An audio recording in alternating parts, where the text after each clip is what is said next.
தேர்தல் பத்திர வழக்கு தொடர்பாக உச்சநீதிமன்ற நீதிபதிகள் தற்போது புதிய உத்தரவை பிறப்பித்திருக்கிறார்கள். தேர்தல் பத்திரங்களை வெளியிட்ட விவகாரத்தில் தற்போது உச்சநீதிமன்றம் அதிருப்தி தெரிவித்திருக்கிறது. முழுமையான விவரங்கள் வெளியிடப்படவில்லை என்று பிரசாந்த் பூஷன் தரப்பில் மீண்டும் நீதிமன்றத்தில் முறையிடப்பட்ட நிலையில் அப்போது அதில் இருக்கக்கூடிய வரிசை எண்கள், சீரியல் எண்கள், ஒவ்வொரு பத்திற்கும் தனித்துவமான சீரியல் எண்கள் என்பது கொடுக்கப்பட்டிருக்கும். அது இருந்தால்தான் யார் கொடுத்தார்கள், யார் வாங்கினார்கள் என்பதை ஒப்பிட்டு பார்க்க முடியும். ஆனால் அந்த விவரங்கள் இதில் இடம்பெறவில்லை. இதன் காரணமாக உச்சநீதிமன்ற நீதிபதிகள் முழுமையாக தீர்ப்பு அமல்படுத்தப்படவில்லை என்று தங்களுடைய அதிருப்தியை வெளிப்படுத்தியிருக்கிறார்கள். உச்சநீதிமன்ற உத்தரவுப்படி தேர்தல் பத்திர பிரத்யேக எண்களை வெளியிடாதது ஏன் என்று உச்சநீதிமன்றம் தற்போது காட்டமாக கேள்வி எழுப்பியிருக்கிறது. உடனடியாக அந்த பிரத்யேக எண்களை வெளியிட வேண்டும் என்று தற்போது உச்சநீதிமன்றம் உத்தரவையும் பிறப்பித்திருக்கிறது. கடந்த சில நாட்களாக, கடந்த ஒரு வாரத்தில் உச்சநீதிமன்றத்துடைய கடுமையான கோபத்திற்கு தற்போது எஸ்பிஐ ஆளாகியிருக்கிறது. விவரங்கள் எது கொடுக்கப்பட்டதோ அதை தாங்கள் அப்லோட் செய்வதாக தேர்தல் ஆணையம் கூறியிருந்தது. எனவே கிடைத்த தகவல்களை அப்படியே பதிவேற்றம் செய்வதாகத்தான் தேர்தல் ஆணையம் தன்னுடைய எக்ஸ் தள பக்கத்திலும் குறிப்பிட்டிருந்தது.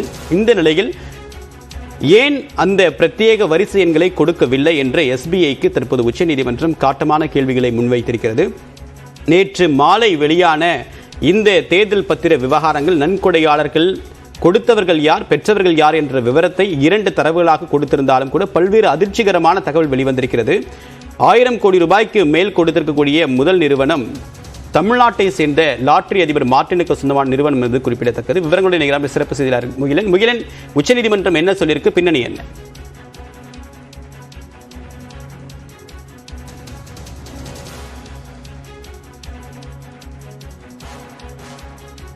முகிலன், விவரம் என்ன? தேவா, தற்போது உச்சநீதிமன்றம் அதன் அதிருப்தி தெரிவித்திருக்கிறது. அதாவது நேற்று சமர்ப்பித்த இந்த தேர்தல் பத்திரங்கள் தொடர்பான அந்த தரவுகளில் யூனிக் ஐடி, அதாவது ஒரு தேர்தல் பத்திரத்திலும் ஒரு யூனிக் கோட், ஒரு யூனிக் ஐடி இருக்கும். அதையும் சேர்த்துதான் எலெக்ஷன், அதாவது தேர்தல் ஆணையத்திடம் சமர்ப்பிக்க வேண்டும் என்று உச்சநீதிமன்றம் ஏற்கனவே தீர்ப்பு வழங்கியிருந்தது. ஆனால் தற்போது எஸ்பிஐ வழங்கி இருக்கக்கூடிய அந்த தேர்தல் பத்திரங்களில் அந்த யூனிக் கோட் ஆனது இல்லை. அந்த யூனிக் கோட் இருக்கும் பட்சத்திலேயே அது யார், எந்த அரசியல் கட்சிகள் அதை பெற்றனர் என்ற ஒரு தகவலை பொதுமக்களால் தெரிய முடியும். ஆனால் எஸ்பிஐ வழங்கிய அந்த தரவுகளில் அந்த தேர்தல் பத்திரங்களில் அந்த யூனிக் கோடானது இல்லை. இதற்கு உச்சநீதிமன்றமானது தற்போது தனது அதிருப்தியை தெரிவித்துள்ளது. அதே போல தற்போது எஸ்பிஐக்கு தற்போது ஒரு நோட்டீஸும் உச்சநீதிமன்றம் வழங்கியுள்ளது. அதாவது திங்கட்கிழமைக்குள் இது தொடர்பான தனது விளக்கத்தை தருமாறு தற்போது உச்சநீதிமன்றம் எஸ்பிஐக்கு நோட்டீஸும் வழங்கியுள்ளது. தேவா, முகிலன், நீங்க தொடர்ந்து இணைப்பிருங்க. சிறப்பு செய்தியாளர் சுசித்ரா இணைகிறார். சுசித்ரா, நீதிமன்றத்தில் என்ன நடந்தது இன்னைக்கு? இதுல பதிவாளரையும் உச்சநீதிமன்றம் சில பணிகள் கொடுத்திருக்காங்க. என்ன சொல்லியிருக்காங்க? பதிவாளர்ல உள்ள வருவதற்கான ரூல் என்ன இருக்கு? இப்ப எஸ்பிஐல இதுல பெட்டிஷனர் இப்ப இல்ல அப்படின்றதா அங்க இருக்கக்கூடிய விஷயம். அவங்க எஸ்பிஐக்கு என்ன உத்தரவு போட்டிருக்காங்க?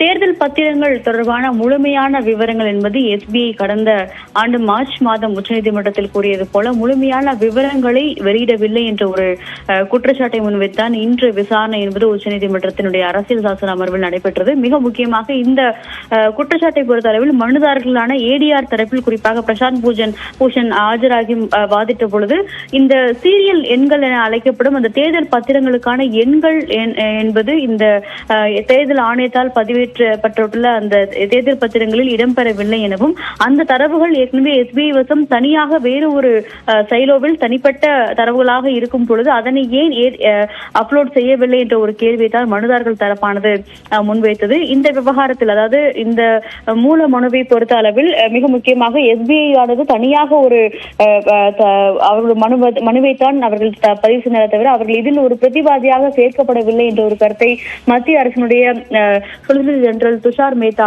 முன்வைத்தார். ஆனால் இது போன்ற ஒரு காலகட்டத்தில் ஒரு எக்ஸப்ஷன் என்ற கேஸ் அடிப்படையில் எஸ்பிஐ வங்கியின் சார்பாக யாராவது இங்கே தொடர்ந்து பேசலாம். இணைப்பிருங்க. அடுத்ததாக மூத்த பத்திரிகையாளர் திரு ஆர்கே அவர்கள் பேசலாம். சார் வணக்கம். இந்த டெவலப்மெண்ட் நீங்க பார்த்துட்டு இருப்பீங்க, உங்களுடைய முதற்கட்ட கருத்து என்ன? இதுல